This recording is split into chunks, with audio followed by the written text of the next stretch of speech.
2,000 years ago, on a hill outside Jerusalem, something happened that would split history in two. This is not just a story, this is the account of a man who knew exactly what was coming and chose to walk toward it anyway.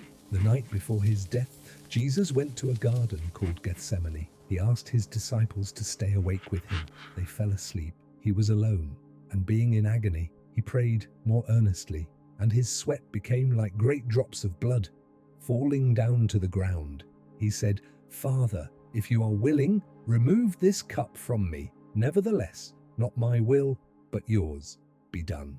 He knew what was coming, every moment of it, and still he chose not to run. Judas, one of his 12 closest friends, led soldiers into that garden. He identified Jesus with a kiss. A kiss. Jesus said to him, "Judas, would you betray the Son of Man with a kiss?" Jesus was arrested. His disciples fled into the darkness. He was taken alone. Then the soldiers stripped him and put a scarlet robe on him, and twisting together a crown of thorns, they put it on his head, and kneeling before him, they mocked him, saying, "Hail, King of the Jews!" And they spit on him. Pilate found no guilt in him. He said so 3 times, and still handed him over to be crucified. They made him carry his own cross through the streets of Jerusalem, beaten, bleeding, barely able to stand. He collapsed under the weight, and as they led him away, they seized one Simon of Cyrene, who was coming in from the country, and laid on him the cross to carry it behind Jesus. And when they came to the place that is called the Skull, there they crucified him. And Jesus said, "Father, forgive them, for they know not what they do." Nailed to the cross in agony.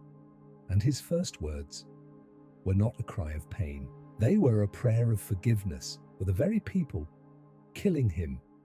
His mother Mary stood at the foot of the cross and watched her son die. When Jesus saw his mother and the disciple whom he loved standing nearby, he said to his mother, "Woman, behold your son."